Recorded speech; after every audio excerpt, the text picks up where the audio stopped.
నాకు 11 ఏళ్ల వయసులో క్యాన్సర్ వచ్చింది. నేను దాని నుండి బయటపడ్డాను. కానీ 15 ఏళ్ల వయసులో నేను చనిపోయిన తర్వాత నా తల్లిదండ్రులు తెరుచుకోవడానికి కొన్ని కానుకలను సిద్ధం చేయడం మొదలుపెట్టాను. 4 సంవత్సరాల క్రితం నేను యూయింగ్ సార్కోమా అనే క్యాన్సర్ను ఓడించాను. నేను కీమోథెరపీ, రేడియేషన్, జుట్టు రాలడం ఇలా అన్నిటినీ భరించాను. నేను చేయాల్సినవన్నీ సరిగ్గా చేశాను. ఆ ఆంకాలజీ వార్డులో నేను ఒక స్టార్ పేషెంట్గా ఉండేదాన్ని. ఎందుకంటే నేను ఒక పీడియాట్రిషియన్ అవ్వాలని ఎంతో కష్టపడి చదువుకునేదాన్ని. ధైర్యంగా ఉంటే ఈ విశ్వం నన్ను బ్రతకనిస్తుందని నేను నమ్మాను. కాని రెండో విడత మొదలైంది. క్యాన్సర్ మళ్ళీ వచ్చింది. ఈసారి అది శరీరమంతా వ్యాపించింది.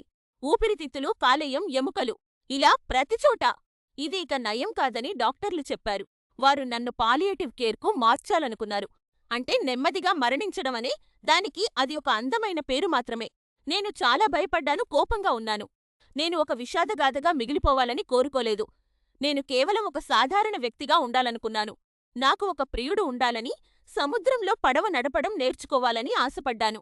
నా చివరి నెలలను ప్రతి క్షణం కోసం పోరాడుతూ గడిపాను. నా కోరికల జాబితాలోని ప్రశాలేసులను చూడటానికి నన్ను తీసుకువెళ్ళమని నా తల్లిదండ్రులను వేడుకున్నాను.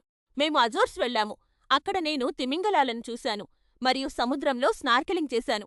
ఆ తర్వాత నేను ఒక వోల్ఫ్ పార్క్ను సందర్శించడం కోసం నా తల్లిదండ్రులు ప్రత్యేకంగా ఒక అంబులెన్స్ను కూడా బుక్ చేశారు. నేను ప్రయాణాలు చేస్తున్న సమయంలోనే ఒక పని మొదలుపెట్టాను.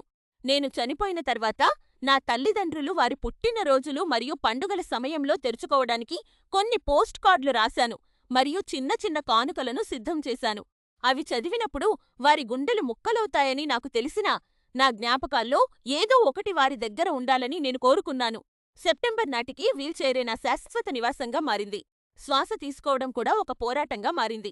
చివరికి నేను ఒక హాస్పైస్కు మారాను. నా గదిని అందంగా అలంకరించుకున్నాను మరియు చివరిసారిగా కనీసం మంచు కురవడాన్ని చూడాలని ఆశించాను.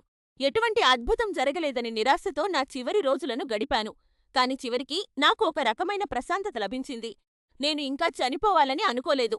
కాని ప్రపంచం నన్ను గుర్తించిందని నాకు సంతోషంగా ఉంది.